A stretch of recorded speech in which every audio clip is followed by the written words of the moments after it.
I didn't realize that the person I married was actually going to be my biggest nightmare. Hey, call me Shape, and today we're reacting to a video of a single mom turned trophy wife getting a divorce. Let's get right into it. Hey ladies, welcome back to the new trophy wife. Today I'm going to be sharing my story with you guys about how I went from being a single mom to a spoiled housewife in less than 1 year. It ended up coming out that he had actually been touching both of my daughters.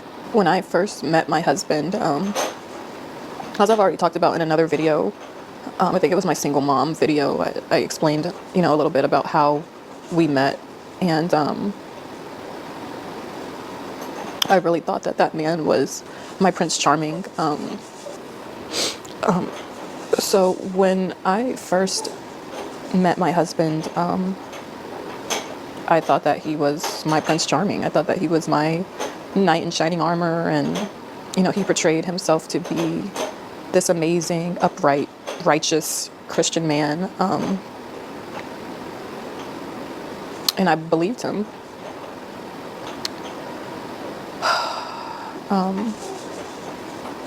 I think shortly after we got married, and this is something that I haven't talked about, I started noticing like certain things changed with him, and I just started to see a few things that I didn't like, but I honestly thought that some of these were things that I could get past. On the screen, she typed, he raped her 4 times in the first few months of their marriage. It was like sad to even say like I could get past some of these things. I don't even know where to start. 6 weeks ago, I was changing my daughter, my 4-year-old daughter, and I noticed that when I changed her, she was red and very sensitive. And immediately, my first thought was, did someone touch her? Oh, God. Gosh. So I asked her, I said, baby, did somebody touch you? And she ended up saying it was Daddy.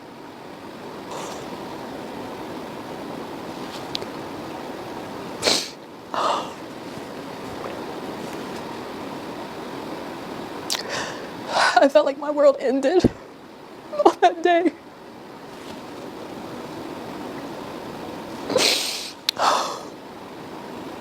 My husband wasn't home at the time when she told me, but I knew he would be coming home soon, so all I could do was just say, don't tell him that you told me.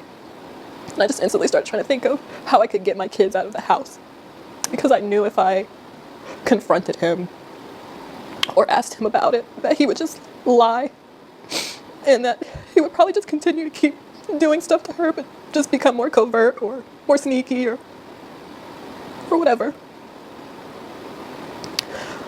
As soon as my husband got home, he was actually picking up the boys from school, my 2 older boys from school. As soon as he got home, I told him that I was gonna go Halloween shopping with my sister, because I just needed an excuse to get out of the house with all the kids. And I knew if I said something like, oh, I'm going to the grocery store, that it would be suspicious. Like, why am I bringing all the kids and like packing things, like things that we would need and things like that. So going Halloween shopping was the best thing I could think of to just hurry up and get the kids out of the house. I'm sorry, I had to get myself together. So when I got to the hospital, they basically told me that we had to go to another hospital because they didn't do physical exams, like that kind of physical exam there. Being married to a monster is a bit concerning. But you know what's even more concerning? Not having health insurance. And that's why today's video is sponsored by Ishmael Stonewall. Take it from here, Ish. Yeah, so thanks, Shape. So as we know, a lot of people are looking for health insurance right now. It's open enrollment. I offer free consultations to my clients. We work with small businesses, families, and individuals to find their best health insurance options. Now, we work with all major carriers, Aetna, Blue Cross, Cigna, and United, on their public and private networks. Typically, we save our clients about 20% on their premiums, and we get them PPO networks, which means nationwide coverage. So if anyone listening here could benefit from a consultation, maybe save some money on your insurance or find something better, hit me up, give me a call, give me a text, schedule with me, and I'll see if I can help you out. Let's go. Yeah, so if you need health insurance or you're looking to reduce your premiums, give my buddy Ishmael a call and let him know Shape sent you. A police officer escorted the kids and I to another hospital where they were able to evaluate my daughters. It ended up coming out that he had actually been touching both of my daughters, who are only 2 and 4 years old. All this is really hard to hear. I'm going to tell you why. Even though she was a single mom, even though she filed Shira 7, even though there were so many red flags, that doesn't mean that they deserve this. This is despicable. This is disgusting. And women need to understand that we don't respect men like this. I don't respect men like this. I don't stand for this. And I hold him very accountable. And honestly, I hope he's prosecuted to the full extent of the law. If not, street justice. So apparently before all this happened, this lady was like an online dating coach. And she's trying to help women level up. And so when she dropped this video, I married a monster, and told her horrible story, here's what the women of the female manosphere, the female sphere, had to say. Let's take a look. So I want to talk about the new trophy wife story and how it relates to the hypergamy sector online. So there is a woman named Isis. She has a platform called the New Trophy Wife, and she gives hypergamy and level up advice to women. And she recently did a video on her channel exposing her husband for SAing her 2 daughters. And she also exposed via text on the screen that he SA'd her as well during the first 4 months of their marriage. And I'm gonna tell you, when I watched this video, it made me sick to my stomach. So if you are sensitive to the topic of SA, especially when it comes to children, I am giving you a trigger warning right now if you have not watched the video. And I have to say that I think it was incredibly brave of Isis to come forward and tell the truth about what's been going on in her marriage. Most women in that situation, they would have just stayed silent, stopped posting videos, would have disappeared from social media. And I know some women think that she should have done that, and they think that she should have stayed quiet. But when you build a brand off of being a quote unquote trophy wife, and you position yourself as a guru, and you're online teaching women how to get the kind of marriage you have and the kind of husband and lifestyle you have, it becomes your responsibility to tell the truth if that marriage fails. And unfortunately, this is what you sign up for when you put yourself out there like that and you build an entire brand off of your relationship, which is why I personally don't recommend that any woman do that. But I do think that Isis owes this to her audience, especially considering that she was giving guidance to other women on how to live her lifestyle while her husband was literally SAing her behind closed doors. That is serious. And I'm not saying that she was obligated to tell her audience everything that was going on in her personal life or in her marriage. But if she was still giving advice while all of that was happening in the background, that's kind of like false advertisement. And it's situations like these that put a stain on the whole hypergamy sector, even if the women are actually giving good advice. And in her video, Isis mentioned that she didn't know what direction to take her platform. And Isis, if you're listening, this is the direction. This is some free marketing game for you. Now that you have everyone's attention, you can now talk about all the red flags that you admittedly ignored in the beginning of your marriage, so the women that you have following you can know what to look for. It's kind of a pivot, but it's still on brand because your experience is a potential part of hypergamy and really any relationship. Because what happened to her could happen with a man who doesn't have money as well, and it does all the time. So what she could do is use her own story as a cautionary tale because she went against her better judgment and she admitted to doing so in the video. And by the way, if you consider me using stories like this to highlight the red flags that women should avoid in dating, If you consider that as quote unquote victim blaming, then you might want to click out of this video. And I want to make it clear that what happened to Isis and her daughters is not her fault, because women cannot control the behavior of men. But could she have avoided the situation? Absolutely. And I'm not going to lie about that just to sound like I'm not victim blaming. Y'all continue to give me all of this pushback about vetting and how men supposedly can't be vetted. But this woman said right in the video that she ignored a lot of the red flags in the beginning, and she proceeded to have 3 kids for this man after he R-worded her 4 times. Now, could she have predicted that he was a PEDO? No. And I apologize, but you guys know I have to censor myself. Could she have predicted that? No. But she knew he was abusive before having those kids. So that means that he was possible to vet and leave before having his children. He showed her that he was not worthy of children. And imagine if she would have left after the first R-word incident instead of now. She would have never had the chance to find out that he was a PEDO. That is how you successfully vet a man, ladies. You leave after the red flags. You don't stay. And you definitely don't have children after you see all the red flags. And like I always say, women are allowed to make mistakes. But what I don't like is women acting like they were blindsided by men when they show you who they are the entire time. And if not the entire time, early on in the relationship. And That's actually a really good point.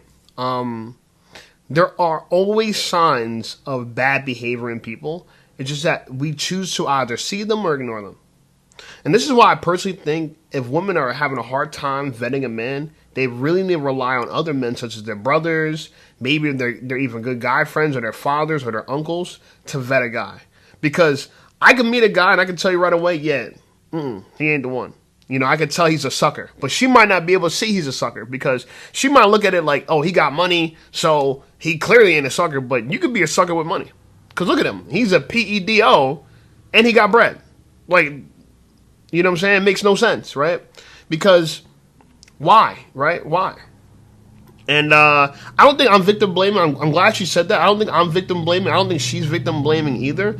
I just think that we have to admit that when people, what's that phrase? When people show you who they are, believe them. And we gotta admit that when you're in love and you're dating, you want to see what you want to see.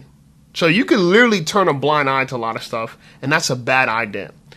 And I also want to touch on the fact that she's like a student of Shira 7. So Shira 7, and I'm going to show in the next clip coming up, Shira 7 highly influenced her to get into a relationship like this where make sure the man got money, make sure the man got money. Problem with that is character is important too, because some people are so poor. Some people are so poor, all they have is money. This guy is an example of that, right?